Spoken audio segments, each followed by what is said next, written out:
I used to joke that fertility clinics are just airports without planes.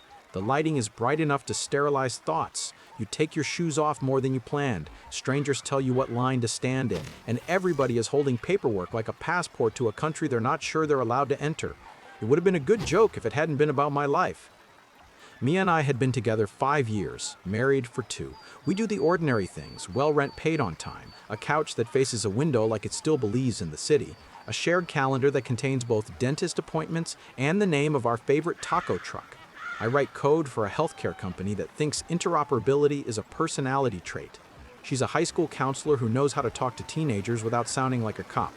On Sundays, we buy bagels and argue about whether cilantro tastes like soap. We wanted a kid in the way people want a season to start, not as a rescue, not as a fix, just as a change in light. The first time the pregnancy test told us no, it felt like an annoying software update. The second, no, felt like a typo. Somewhere around the 6th month of trying, the no turned into a story we were living in whether we liked it or not.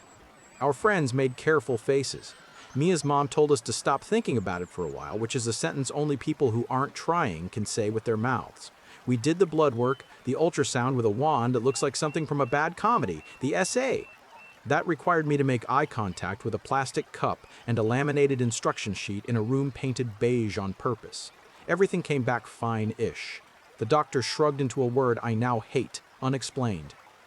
We were supposed to be the couple that laughs in kitchens and turns fights into jokes. We still were sometimes. But infertility has a way of subtracting air from rooms. Mia started reading forums at 2 a.m. that sounded like secret societies you join when your body won't do what you asked politely. I started reading insurance PDFs, which is my religion when I'm scared. Our OB referred us to a clinic in Queen Anne that looked like a hotel for people who apologize when they sneeze. The doctor, let's call him Dr. L, wore shoes expensive enough to be comforting. He said words like success rates and age curves and protocol like he was calling plays. He drew a graph on a pad, a curve that looked like a hill we were starting to go down. He recommended we start with medicated cycles, then IUI, then IVF if we needed to. He said the last 3 letters like he was telling us about a roller coaster we were tall enough to ride. Mia was brave in the room and quiet in the elevator. In the car, she said, the thing she says when feelings are too big to carry upright, I just want a baby with your eyebrows. I did not know, in that moment, how complicated that sentence could get. The first medicated cycle made Mia a stranger to her own patients, then gave us another no. The second IUI made hope feel like a raffle. After the third no, Dr. L put a hand over his expensive shoe and said, we were good candidates for IVF. He said it the way salespeople say certain colors look good on you. If you've never done IVF, imagine turning your calendar into a chemistry set and your fridge into a pharmacy. We had syringes next to salsa. We had a sharps container that looked like an offended lunchbox. Mia, who hates needles like she hates slow walkers, learned to pinch her skin and press a plunger like she was putting a sticker on a test. I learned to mix powders and keep my hands from shaking. We did the thing everyone does when they want something badly enough. We made our home a small clinic and called it Love. The clinic required consent forms with a microprint seriousness. What happens to embryos we don't use? Who decides if we disagree? Whether we allow PGTA testing? Whether we would consider donor gametes if needed? That last checkbox hovered like a sign you pass on a highway, noticing it and then pretending you didn't. Mia rolled her pen over it and kept going. We signed where we were told to sign. Dr. L nodded. The coordinator, a woman with a voice like an audiobook narrator, taught us how to read a calendar with colors for hormones.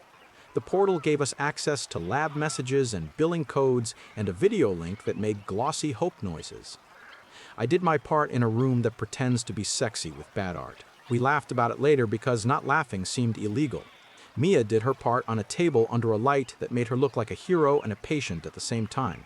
They retrieved 15 eggs with a needle and a prayer. The lab fertilized them overnight. The next morning, the embryologist called to say 11 fertilized. The day after that to say 8 were growing. And then, after what felt like a year but was 5 days, we had 5 blastocysts ready for freezing, PGT, A pending. We cried happy adjacent tears in a parking lot next to a bush trying to be a tree. Then Mia started asking for privacy in a way that didn't feel like her. She didn't want me on speaker during calls with the nurse anymore. She asked if she could handle the portal messages because the wording stresses you out and I don't want you spiraling. She asked if, for the transfer, we could be low-key. No photos, no cheesy embryo pictures held up like a sonogram of hope. It makes it harder when it doesn't work, she said, and I agreed because that sentence had already been true too many times. The first frozen transfer failed so cleanly the nurse sounded like she was reading from a script written to be kind. We walked around Green Lake that night holding hands like we were both trying to pull the other person forward. The second transfer was scheduled right after my team's code freeze and right before her school's finals week. 2 days before, Mia said she wanted to do the transfer alone. I make it weird with your mom's voice in my head, she said. I'll be better without an audience. Come pick me up after. I'll be there an hour. We'll do faux after. I said yes because love sometimes looks like not talking. The morning of the transfer, she took an Uber because parking is chaos and texted me a heart face from the waiting room. I drove over and sat in the car with a coffee that had no temperature. When she came out, she was pale in the way you get pale when you try to be brave without enough sugar. We went home. She lay on the couch with a blanket over her waist like a patient in a vintage painting. I gave her the pineapple core that forums swear is a talisman and pretended not to know that the luck part of things is always work. Then there was the portal glitch. I work in health tech. I know the sound a system makes when it's doing the wrong thing for the right reasons. Our clinic used a vendor I had heard of. One afternoon, while Mia was at work and I was waiting for a build to finish, my phone pinged with a portal notification. It said, "New message regarding donor specimen fees." I stared at it long enough to think I was hallucinating a noun. I clicked. Inside, a billing message auto-generated by a system that doesn't understand human panic. It referenced a thaw fee for a directed donor sperm vial. It had a CPT code. It had a date. The date was the morning of our second transfer. The message went to the account owner's email, which is Mia's, and to the insurance subscriber, which is me. I didn't breathe for a full sentence. Donor sperm. Directed donor means a known donor. The thing people do when they're brother or best friend co-parents from a science distance. We had never discussed that as anything other than a checkbox we were not checking. I told myself the system mislabeled something. I told myself the code lumped things. I told myself every lie a person tells when they have to walk across the street and hope the trucks stop. Then I did what people like me do when we're scared. I called the number at the bottom of the message, which belongs to no one you can get mad at. The billing coordinator answered like a woman halfway through 3 sandwiches she isn't allowed to finish. I said my name. I gave the account number. I read the message and asked if a mistake had been made. She went quiet in the way people go, quiet when they are watching a small problem become a headline in their head. "Please hold," she said, which is the sentence Hope puts on when it goes into the other room to cry. When she came back, she had a different voice, the one people use when they realize they might be reading an email in court someday. Sometimes codes are bundled, she said. Sometimes the system populates fields for services associated but not used. Let me confirm with the lab that there's no donor specimen linked to your file. Confirm! The word went low in my stomach like a coin falling into a well. An hour later, and hours in this state are both 12 seconds and 2 years, the clinic manager called.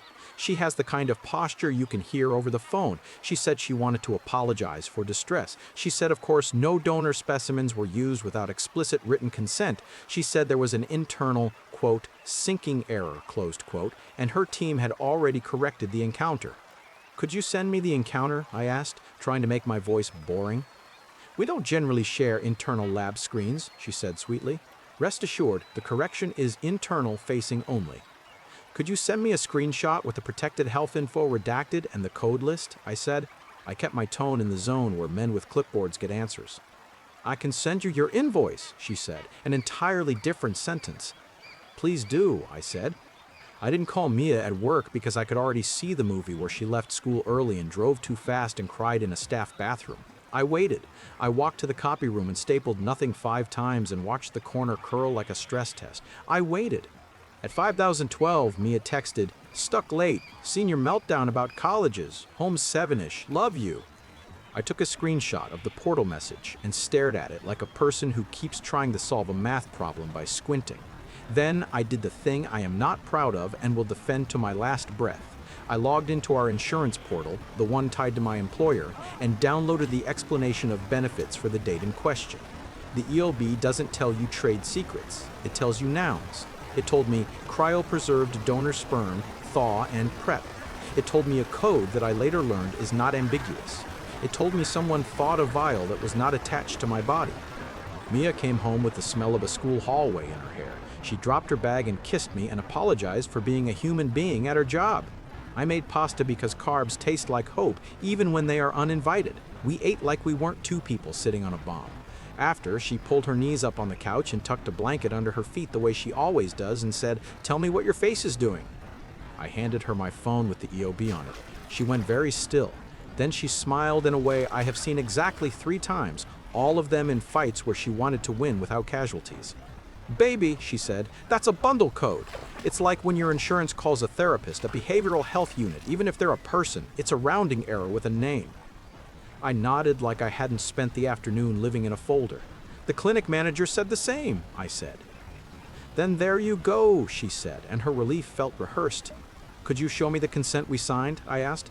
"The one that says, what gets used when. I think I just need to see the form." "Of course," she said, and stood up too fast. "I'll send it from the portal. My login is on my phone. It's just easier if I can use the subscriber login," I said. "It's the same account." Her face did a little flicker like a light in a hallway where a storm has started. "I'll send it," she said again, brighter. "My way is faster." She sent me a PDF 10 minutes later called Art Consent General. It had our signatures, it had checkboxes. It did not have the specific consent for donor gametes because, of course, we had not checked that. I circled the section that read, "We will not use donor gametes unless separately consented in writing by both parties." I sent it back to her with a heart, which was cheap of me, and I did it anyway because pettiness feels like control, and I was losing that by the minute. The beta test 2 weeks later came back positive, very positive. The nurse called Mia, and Mia put me on speaker for the part where humans are supposed to cry. We cried. We hugged in the kitchen with our calendar wide open on the wall like a promise. We were going to have a baby. The relief was a drug, and we took too much on purpose. I told myself the code was an error. I told myself no one would ever risk a license doing something that grotesque. I told myself the system had embarrassed itself and would be more careful now that it had been caught. Then, at 9 weeks, we went in for an ultrasound, and the tech asked me to sit in the waiting room because the patient requested privacy. I was the patient's husband.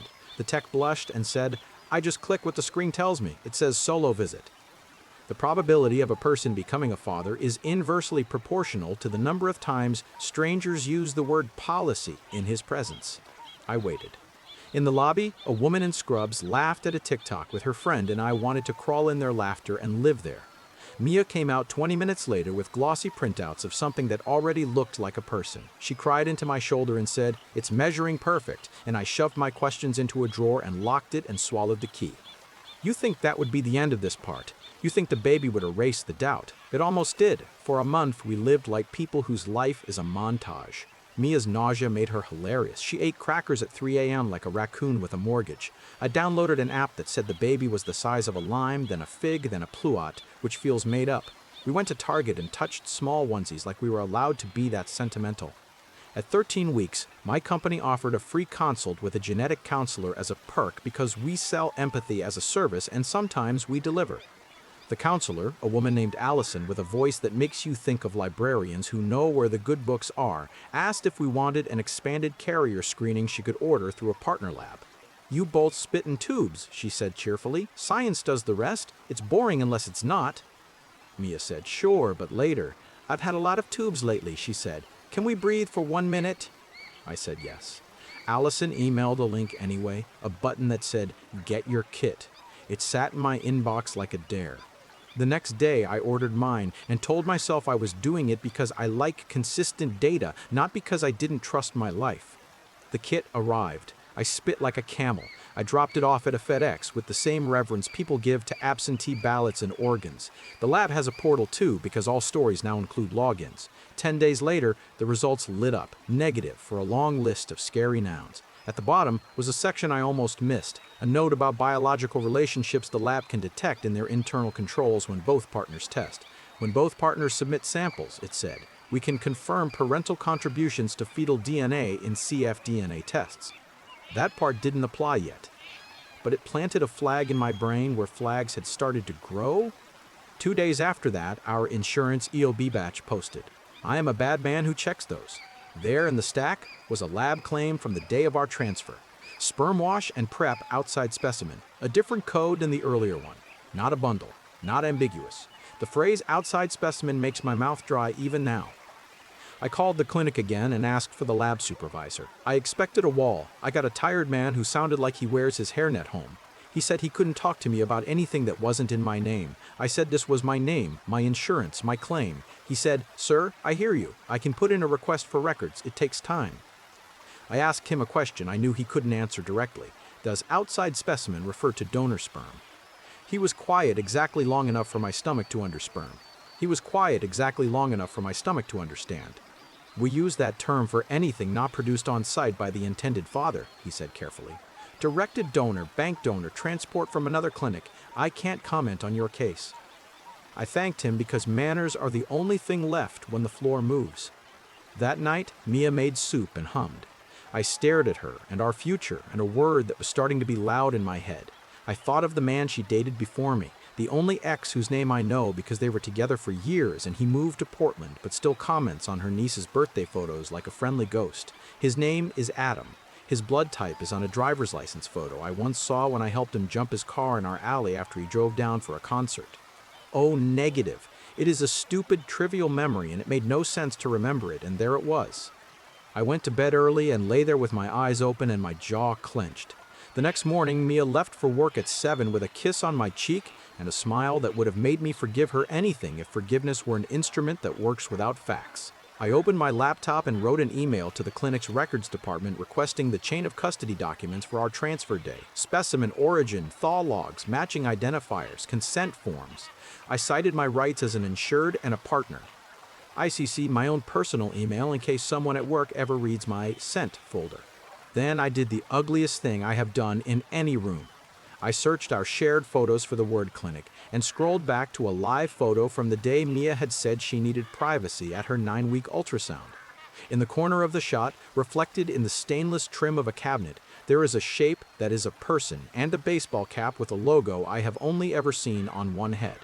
It is nothing you could put in a file. It is enough to make your throat promise to stop trusting air. 2 days later, a FedEx arrived from the clinic with a packet so thick it made the mail slot sigh. Inside, generic policies, billing summaries, my consent forms, the embryo thaw report, and a chain of custody log with 3 signatures. Mia's, a nurse I recognized, and a line that reads, donor, directed code AA-VER-E041. I stared at the code until it felt like a name saying itself. The page trembled. Then I realized the hands were mine. I put the paper on the table, I took a photo of it and sent it to a folder on my desktop. I named nouns because adjectives were going to get me killed. Mia called to say she'd be late. The school had 3 seniors crying in her office about futures that felt too small. Everyone wants out, she said. Everyone wants in. Nobody knows where the door is. I found a door, I said, and I hated the drama of me. Save it, she said. I need to not be needed for an hour. When she came home, I was sitting at the table with the packet and a glass of water I had not managed to drink. She set down her bag and saw the papers and didn't even attempt to smile this time. What did you request? She asked. Chain of custody, I said. Consent logs, thaw report. It's all here except the part I'm allowed to sue for. She pulled out a chair and sat. Mark, she said carefully, the clinic procedures are complicated and sometimes they print things that look...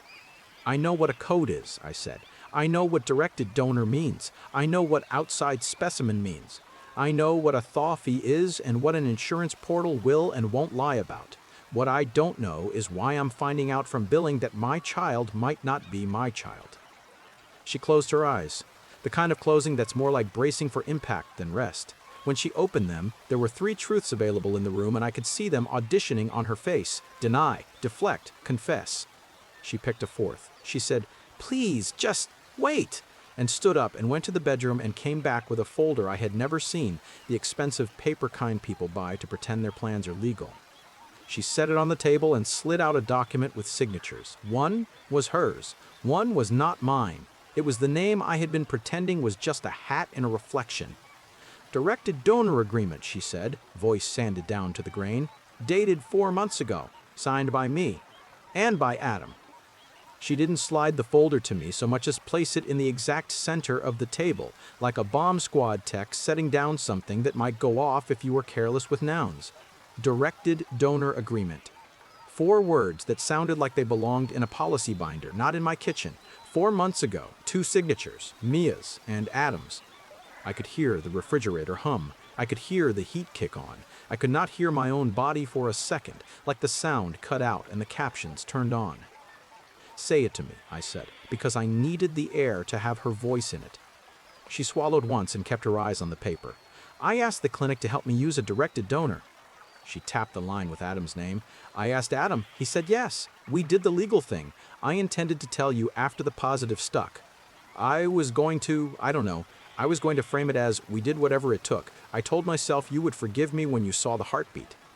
I stared at the part of her face that always tells on her, one tiny muscle under her eye that twitches when she's lying to herself. It was fluttering like it had been working overtime. You thought I would forgive the part where you erased me, I said, careful. She winced. I thought you'd see a baby in June and your brain would make room for the truth later. My brain likes to know who I am before I sign things, I said. She reached for the page, then stopped. I signed because the clinic said we were out of time. She laughed once, ugly. They didn't say it like that. They said, success rates decline after 35 and we're not here to lose. They said options. They said agency. Adam said he'd give us his DNA and disappear. Did he see me? I asked. Or was I a checkbox on your way to the room? She stared at a knot in the wood like it might supply a better answer.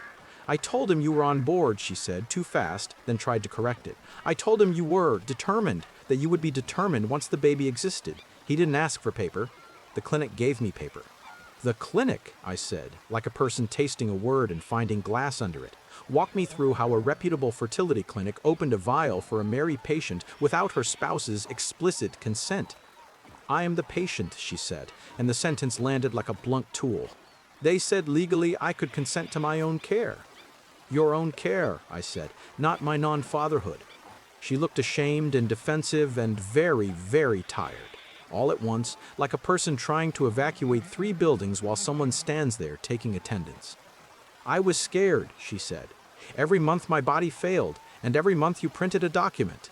I wanted a door that wasn't a spreadsheet. I wanted the same baby, I said, and my voice did a thing I wasn't proud of. I wanted to be the father of my kid. You can still be, she said so earnestly I almost stood up. You're my husband. And biology is what? I asked. A rounding error with a name. Family is more than DNA, she said. We both know that. No, I said. We both say that. One of us went to a clinic with another man. Her face closed, a slow, painful shudder. I didn't push. I wrote 3 words in the air with my breath. I need paper. I texted Luis, the lawyer who had taught me how to hold a fuse without using it for a light. He called back in 6 minutes that felt like watching a surgery through a window. I told him the nouns. Directed donor. Agreement. No spousal consent. Chain of custody with a code that looked like a name. He didn't jump. He asked for photos of everything. He said 2 lanes existed now, family law and healthcare regulation, and that we were going to walk both like a person crossing 2 thin beams over the same drop. He told me not to move out. He told me not to sign a single thing that had the word acknowledgement near the word father. He told me to file a records request that would make a risk manager twitch. In your state, he said, presumption of paternity flows to the husband, but there's a carve-out around assisted reproduction that usually hinges on consent. If you didn't consent in writing, a court can decline to apply the presumption. I'm not promising easy, I'm promising math. Do we sue the clinic? I asked, and the word sue tasted worse than I thought it would. Not today, he said. Today we file complaints, medical commission, the lab's accreditor if they have one. We copy the clinic's general counsel so they stop trying to fix this with charm, and we get you a non-invasive paternity test, quietly, not for court, for your brain. I didn't want a test. I wanted to live in the version where I could stay generous, name the baby after a grandparent, and tell a story at barbecues about how love is bigger than blood. But bigger than doesn't mean without, and my hands were shaking, and I wanted my body back. I said okay. That night, I slept on the couch because the bed had chosen sides. Mia lay in our room and cried quietly like a person trying to make water evaporate faster through will. At 3 a.m., I woke to her standing over me like a kid with a nightmare. "Do you want to feel it hate you?" she whispered. "It," I said. "Don't do that to either of us." "I meant the baby," she said. "Not a thing. A baby." She put my hand on her stomach, flat still, nothing to feel except the breach of the before. The tear that fell onto my wrist was not performance. I still pulled my hand away. In the morning, I emailed the State Medical Commission. I didn't perform adjectives. I listed dates, forms, the lack of my signature on anything involving donor gametes, the insurance codes that keep straight faces when humans lie, and the chain of custody log. I asked, directly, for them to audit consent protocols and directed donor practices at Dr. L's clinic. I CC'd the clinic's published quality officer address because if you want a problem to break, you have to put it where the insurance lives. Then I scheduled a call with a genetic counselor, Allison, the librarian of truths. I asked, hypothetically, what non-invasive options exist to determine paternity and pregnancy. She spoke quietly, like someone sitting beside a hospital bed. There's a test, she said, that compares the fetal DNA fragments in the mother's blood to a suspected parent's DNA. It's not for fun, it's expensive, it's accurate early, it's also a moral minefield. Did I want the number? I wrote it down and sat with it like a small, heavy animal in my pocket. I did not confront Adam. Yet. I made sure I would not be the kind of man he could point to at a later date and call unstable. I saved the confrontation for after paper. The clinic called a day after my complaint, and you could hear the change in temperature through the line. Not a nurse, not the coordinator, the risk manager. She invited us to a clarifying meeting with Dr. L, the lab director, and their counsel. The word clarifying is what institutions say when someone has set off a fire alarm and they need you back in the room to count the people. Louise told me to go, to take notes, to let silence do half the work. We sat at a conference table with a view of Queen Anne that made the Hill look like an argument the city lost. Dr. L's shoes were still expensive. The lab director looked like a man who trusts machines more than people and resents it when people prove him right. The counsel was a woman with a notebook and a pen she didn't write with because her job is to watch while other people develop opinions. The risk manager opened with a sentence that had been approved by 3 people. We understand there's confusion about the consent process around directed donation. I didn't interrupt. I looked at the clock on the wall and did math in my head until she had to fill the quiet. Our records indicate that Ms. Arun consented to the use of a directed donor, she said, neutral. We also have a notarized directed donor agreement between Ms. Arun and the donor. Historically, our policy has not required spousal consent for the use of donor gametes when the patient is the recipient, though we do recommend it. We recognize that best practices are evolving. Best practices didn't evolve last week, I said. They have existed as long as you have had your license. You thawed a vial from a man who is not me and put it in my wife's body without my consent while I paid your invoices.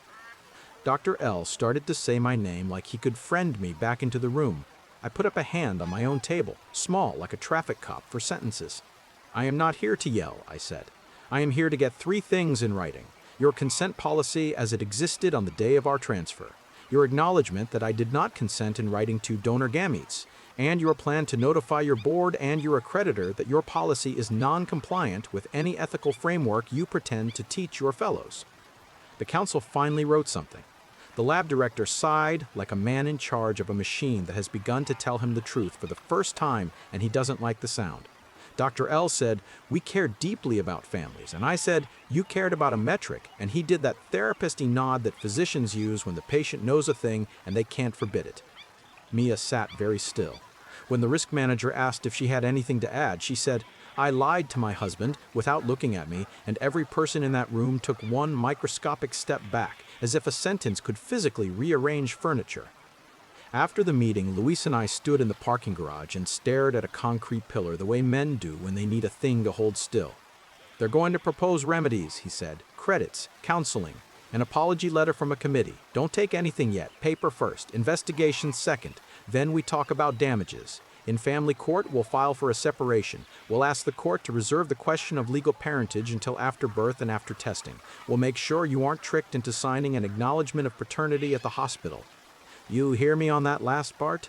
I nodded. I heard him and I heard my mother, who once told me the trick to pancakes is waiting for the bubbles to pop before you flip. I texted Adam. I picked a neutral place with windows, a coffee shop the city uses to pretend it doesn't keep secrets. He showed up 15 minutes late wearing the same hat as the reflection. He looked exactly like a man your wife would ask to rewrite biology because he makes everything look easy until you put a bill in front of it. I assume you know why we're here, I said. He put his hands up like a referee ending a small fight. "I did Mia a favor," he said, too quickly. "She said you were cool with it and just anxious." "She told you I signed," I said. "She told me you were on board," he said, which is not the sentence I asked about. He was the kind of man who survives on synonyms. "We did the paperwork, the clinic did their job. I don't want to be in your life. I don't want to be in any life. I did a donation. That's a transaction. I never even—" "You never even what?" I said softly. "Saw the ultrasound? Went to an appointment? Imagined a kid with your mouth and my eyebrows and figured you could still disappear?" He flushed for the first time. "I'm not a deadbeat," he said. "I'm not trying to be a father here. I'm just trying to be decent." "Decent would have been asking to see the consent I signed," I said. "Decent would have been asking your lawyer if the word husband meant anything in a clinic." He took off his hat and put it on the table and looked younger when he did. "I thought I was helping," he said, and there it was, the lie people tell when they want their kindness to count more than their impact.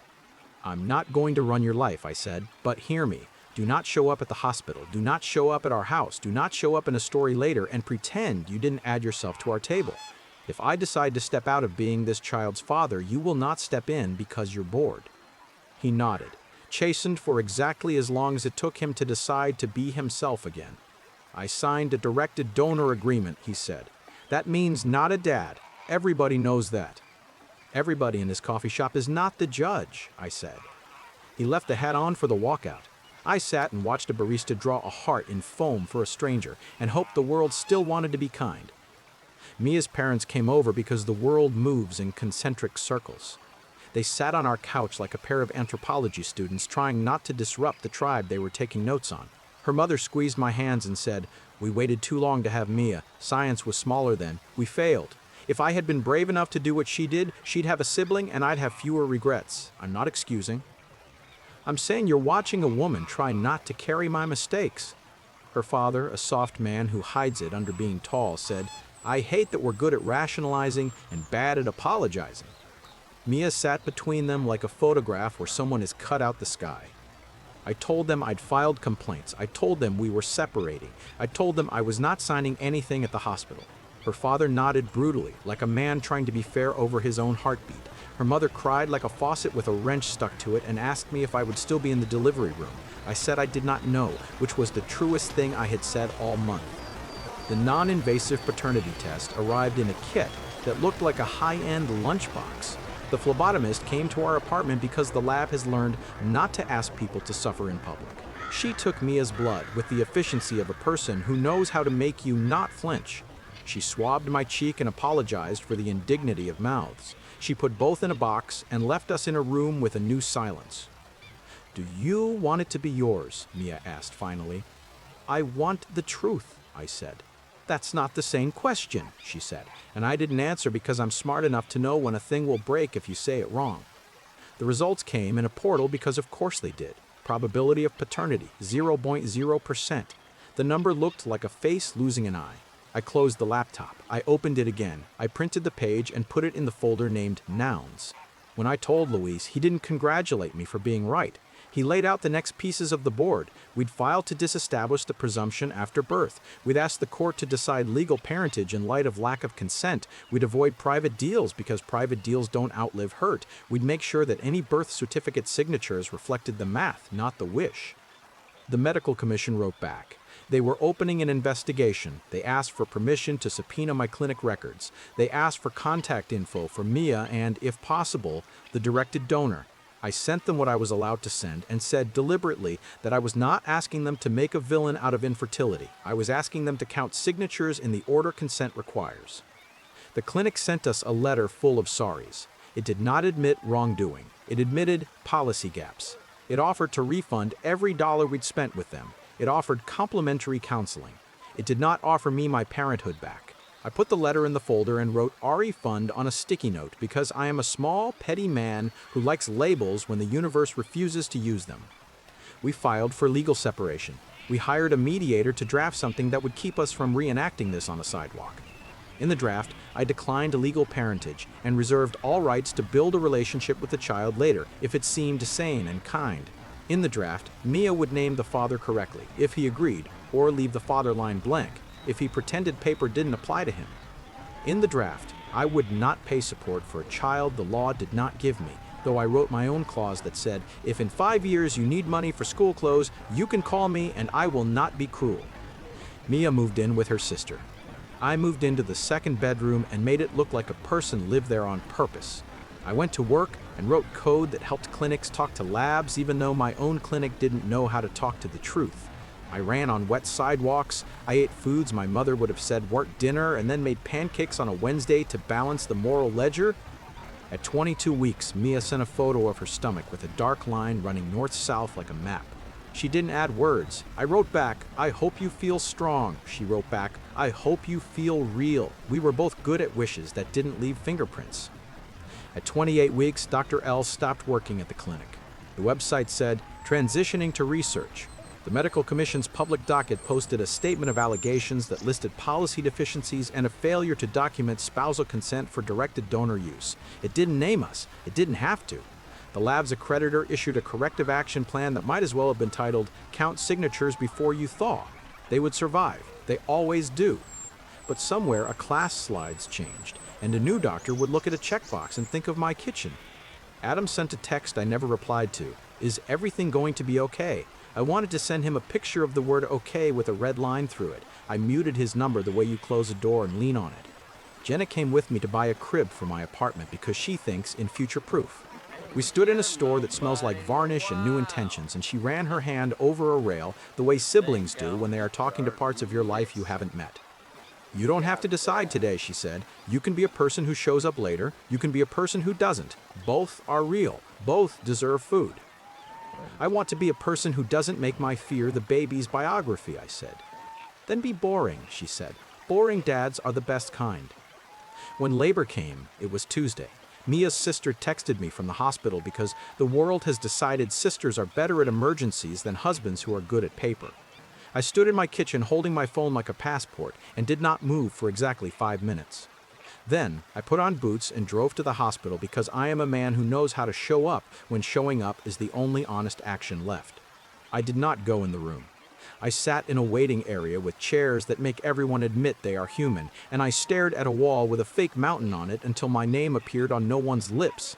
After a while, her sister came out with hair stuck to her face and eyes that looked like kindness.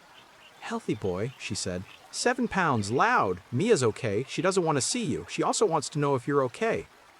I'm okay, I said, and the lie passed through me like a clean needle. I went home and sat in the dark. I took the test result out of the folder and then put it back and then took my phone and typed a note for a person who couldn't read. I'm not your dad, but I could be a man who never lies to you. I deleted it because that was my hope, not his. 2 weeks later, paperwork arrived.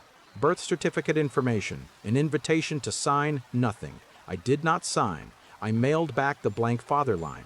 I put a copy in the nouns folder and labeled it with the date so I wouldn't tell myself a story later that made me the center of an event I had stood next to. Louise filed the disestablishment and the court stamped it. Nobody cheered. A thing ended that never should have begun the way it did. The clinic's check came. I deposited it. I took part of it and wrote a letter to a scholarship fund for kids whose families cannot afford the kind of counseling Mia does for free in hallways. I told myself that wasn't penance, just arithmetic. Months passed. Time did what it does when you let it. It stopped trying to be mercy and settled for momentum. Mia sent a photo of a baby with a mouth that could break my life in half if I let it. He was in a onesie with onions on it, for reasons I will never understand. She wrote, he likes the ceiling fan. I wrote back, good taste. When he was 6 months old, she asked if I wanted to meet him. We chose a park with enough benches to absorb bad decisions. She brought him in a stroller that looks like a small SUV. He looked like all babies and exactly like himself. Eyes that already accuse and forgive. Fists that think they can win. He watched me like a scientist. Mia watched both of us like a person let out of a room she had painted herself into. What's his name? I asked, even though I knew because I wanted to hear her mouth put a word there. Eli, she said. It was my grandpa's middle name. He grabbed my finger with his whole hand and squeezed like I owed him money. I made a noise I haven't made since I was a kid, and my mother gave me the mixing spoon. I didn't cry. I didn't try to be a hero. I talked to him about pancakes and how bubbles tell you when to flip them. He yawned and watched a leaf pretend to be important. We are not a family. We are not a disaster. We are two adults who lost a marriage and brought a human into a world where paperwork saved us from a worse lie. I see Eli sometimes. I bring him a book and leave before it can look like a custody handoff. I do not sign where signatures invite me to feel like a father. I do not pretend biology never mattered. I let the day be the size it is. I go home and make coffee and rinse the cup so the kitchen will let me stay. If there's a conclusion, people expect me to preach. I don't have it. I have a folder named Nouns that let me leave a room before my anger made me a caricature. I have a ring of keys that doesn't open a crib in my house, and that is a choice, not a tragedy. I have a scar where a dream dissolved, clean edges, no infection. I have a list of institutions that learned, not because they wanted to, but because a man who likes paper made them count. Tell me what you would have done. Would you have stayed, signed, and decided that love is bigger than blood? Would you have sued the clinic into the ground and let a jury tell them what consent means? Would you have knocked on Adam's door at midnight and demanded he learn how to spell accountability? Drop your take in the comments. If this one kept you listening, hit like so. It finds the next person staring at a code on an insurance portal at 3 p.m. and wondering if their life just rerouted. Subscribe for more long, messy, true-feeling stories where the twist isn't a villain in a mask, it's a policy, a signature, and a man who chose paper over noise.